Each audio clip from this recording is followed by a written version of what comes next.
Hello friends, it's me Fathima. എത്ര കാലമായില്ലേ long വീഡിയോസൊക്കെ എടുത്തിട്ട്. അതേപോലെ തന്നെ ഞാൻ എല്ലാം ഷോർട്സ് വഴിയാണ് വിശേഷങ്ങളൊക്കെ അറിയിക്കാറ്. ഇനിയിപ്പോൾ ലോങ് വീഡിയോസൊക്കെ കുറച്ച് വരാൻ തുടങ്ങും കേട്ടോ. സോ ഗൈസ്, ഇന്നത്തെ വിശേഷം തമ്മിൽ കണ്ടപ്പോൾ മനസ്സിലായിട്ടുണ്ടാവും. എൻ്റെ ഇച്ചാച്ച നാളെ പ്രസവിക്കാൻ പോവാണ് ഗൈസ്, അഥവാ ഡെലിവറിയാണ്. സോ ഇന്ന് 3rd ഫെബ്രുവരി 2026 ആൻഡ് നാളെ 4th ആണ്. നാളെയാണ് ഡെലിവറി. സോ ഇന്ന് രാത്രി തന്നെ നമ്മൾ അഡ്മിറ്റ് ആകുന്നുണ്ടായിരുന്നു. എൻ്റെ യൂണിഫോം കണ്ടാൽ മനസ്സിലാവും ഞാൻ അങ്ങനെ സ്കൂൾ വിട്ട് വന്ന് ഹോസ്പിറ്റലിലെത്തി. ഇനി നമുക്ക് റൂം കിട്ടിയാൽ മാത്രമേ യൂണിഫോമൊക്കെ ചേഞ്ച് ചെയ്യാൻ പറ്റുള്ളൂ. അങ്ങനെ നമ്മൾ കുറച്ച് നേരം റൂമൊക്കെ കിട്ടാനായിട്ട് വെയിറ്റ് ചെയ്തു. ഞാൻ ഓൾറെഡി ലേറ്റായിട്ടാണ് ഇവിടെ എത്തിയിട്ടുണ്ടായിരുന്നത്. കുറച്ച് നേരം എന്നെ കൂട്ടാൻ വരാൻ കുറച്ച് ലേറ്റായിപ്പോയി. അങ്ങനെ പിന്നെ കുറേ ചെക്കൊക്കെ എടുത്തു. രാത്രിയായി. എൻ്റെ ഡ്രസ്സൊക്കെ ചടയെന്നാണ് ഞാൻ ചേഞ്ച് ചെയ്തിട്ടുണ്ടായിരുന്നത്. ഒരു കോട്ട് സെറ്റാണ് ഞാൻ ഇട്ടിട്ടുണ്ടായിരുന്നത്.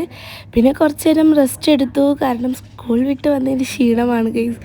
സോ അങ്ങനെ അതൊക്കെ കഴിഞ്ഞ് എൻ്റെ ഇച്ചാച്ചാൻ്റെ ഹസ്ബൻഡ് ഗൾഫിൽ നിന്ന് വരുമ്പോൾ ഒരു മെയിൻലി കൊശരി എന്ന് പറയുന്നത് ഈ ബീലബനാട്ടോ. കൊശരി എന്നാണ് അതിൻ്റെ പേര്. നല്ല ടേസ്റ്റ് ഉണ്ടായിരുന്നു കേട്ടോ. Actually I love it guys. അങ്ങനെ ഫുഡെല്ലാം കഴിച്ച് നമ്മൾ പിറ്റേന്ന് രാവിലെ ആയിട്ടുണ്ടായിരുന്നു. രാവിലെ തന്നെ എണീച്ചപ്പം ഒരുമാതിരി ഉറക്കം തോന്നിയിരിക്കുകയായിരുന്നു. മെയിൻലി ഞാൻ എണീച്ചിട്ട് ഇപ്പോൾ എവിടെയാണ് പോകുന്നതെന്ന് വെച്ച് കഴിഞ്ഞാൽ എനിക്കൊന്ന് വീട്ടിൽ പോകണം ഗൈസ്. ഞാൻ ചടയെന്ന് പറഞ്ഞെങ്കിൽ പോകുന്നതാണ്. പാക്കിങ് ചെയ്തെന്ന് വെച്ചാൽ ചെയ്തു, പക്ഷേ എന്നാലും നമുക്കൊന്ന് രണ്ടാമത് വീട്ടിൽ പോയിട്ടില്ല, റെഡിയാവില്ല. അങ്ങനെ വീട്ടിലൊക്കെ ചെന്ന് നമ്മൾ വേഗം തന്നെ ഡ്രസ്സൊക്കെ എടുക്കാനുള്ളതും പിന്നെ എനിക്ക് 2 ചെരുപ്പൊക്കെ എടുക്കാനുണ്ടായിരുന്നു. 2 ചെരുപ്പൊന്നും എടുത്തിട്ടില്ല ഞാൻ. അങ്ങനെ തന്നെ യൂണിഫോമിൻ്റെ കൂടെ ഇട്ട സ്കൂൾ ഷൂ ആയിരുന്നു എൻ്റെ അടുത്ത് ആകെ ഉണ്ടായിരുന്നു. അപ്പോൾ പെട്ടെന്ന് തന്നെ വീട്ടിൽ നിന്ന് എൻ്റെ 2 ചെരുപ്പ് എടുത്തിട്ടുണ്ടായിരുന്നു. അതേപോലെ തന്നെ എൻ്റെ ഇച്ചാച്ചാക്കും കുറച്ച് ബേബീൻ്റെ ഐറ്റംസൊക്കെ ജസ്റ്റ് മറന്നു പോയിട്ടുണ്ടായിരുന്നു, അതും എടുക്കാനുണ്ട്. പിന്നെ കുറച്ച് ഹോസ്പിറ്റലിലെ ഷീറ്റ്സും അതൊക്കെ എടുക്കാനുണ്ടായിരുന്നു. സോ നമ്മളങ്ങനെ ഇവിടെ വന്നു. ഇന്നാണ് നമ്മുടെ മെയിൻ ഡെലിവറി എന്ന് പറയുന്നത് കേട്ടോ. അതുകൊണ്ട് നമുക്ക് പെട്ടെന്ന് തന്നെ ഇവിടുന്ന് ഇറങ്ങണം. ഒരു 6 മണിയാണ് അവർ പറഞ്ഞിട്ടുണ്ടായിരുന്നത്. സോ അതിനൊരു എക്സൈറ്റ്മെൻറ്റും കൂടി എൻ്റെ ഫേസിൽ നമുക്ക് കാണാൻ പറ്റുന്നുണ്ട്. അങ്ങനെ വേഗം തന്നെ ഞാൻ റെഡി ആകാനായിട്ട് പോയിട്ടുണ്ടായിരുന്നു. അങ്ങനെ റെഡിയൊക്കെ ആയി. എങ്ങനെയുണ്ട് എന്നുള്ള കമൻറ്റ് ചെയ്യണേ. നല്ല രസമുണ്ടെങ്കിൽ കമൻറ്റ് ചെയ്യുക. സോ ഞാൻ പുതിയ സ്റ്റൈൽ മേക്കപ്പൊക്കെ ട്രൈ ചെയ്തിട്ടുണ്ട് ഗൈസ്.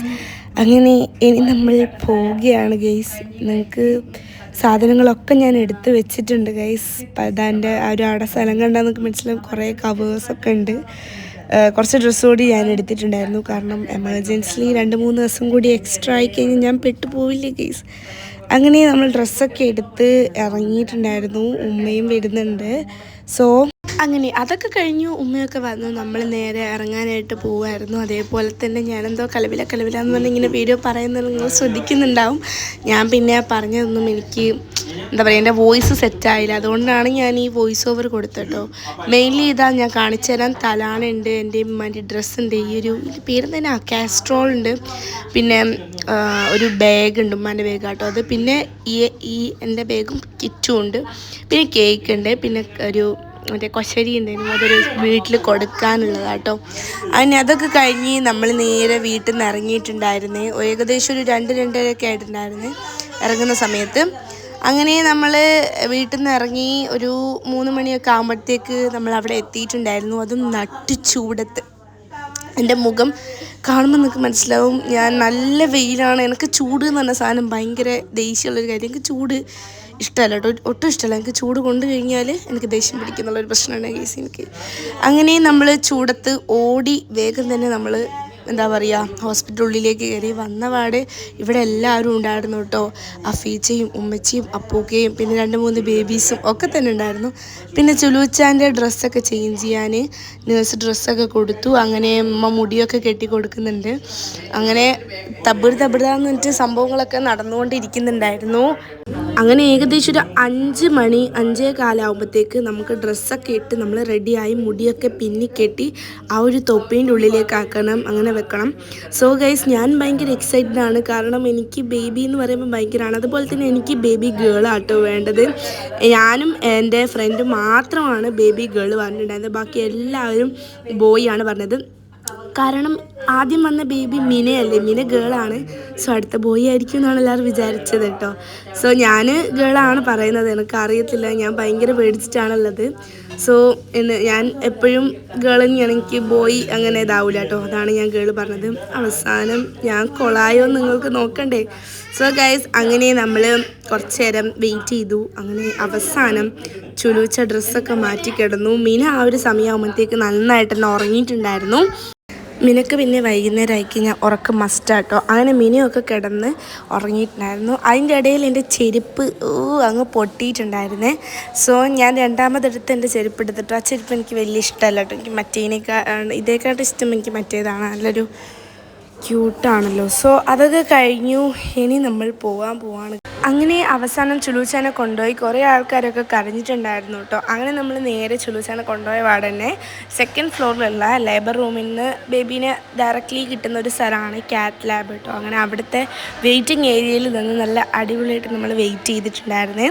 കുറേ നേരം നമ്മൾ എന്താ പറയുക, സ്ഥലത്തും സൂറത്തൊക്കെ ഓതി അങ്ങനെ ഇരിക്കുകയായിരുന്നു. നല്ല ടെൻഷൻ ഉണ്ടായിരുന്നു കേട്ടോ ഞങ്ങൾക്ക്. മെയിൻലി ഇപ്പോൾ ബേബി വരികയല്ലോ, ഇനി ഡിലേ ആവുമോ, എന്തെങ്കിലും പറ്റുമോ, അങ്ങനെ കുറേ ടെൻഷൻ. അവസാനം നമ്മുടെ ബേബി വന്നിട്ടുണ്ടായിരുന്നേ. മാഷാഅല്ലാഹ്, it's a girl guys. So എന്താ പറയുക, എനിക്ക് വാക്കുകളില്ലായിരുന്നു. അത്രയ്ക്കും ഞാൻ ഹാപ്പി ആയിരുന്നു. കാരണം എത്രയും കാലം ഞാൻ എന്താ പറയുക, വയറ്റുന്ന ഏത് ജെൻഡർ ആയിരിക്കും എന്ന് അറിഞ്ഞില്ലെങ്കിലും സന്തോഷം എന്നുള്ള സംഭവം എനിക്ക് നന്നായിട്ട് തന്നെ ഉണ്ടായിരുന്നു കേട്ടോ. പിന്നെ ബേബി വന്നതിൻ്റെ സന്തോഷത്തിൽ നമ്മളൊരു ഹോട്ടലിലൊക്കെ പോയി, അൽക്ക മന്തിയിൽ പോയി. അടിപൊളി മന്തിയെല്ലാം കഴിച്ച് വയറൊക്കെ നിറച്ചു ഗൈസ്. കാരണം അത്രയും വിശപ്പിലാണ് നമ്മളിവിടെ വന്നിട്ടുണ്ടായിരുന്നത്.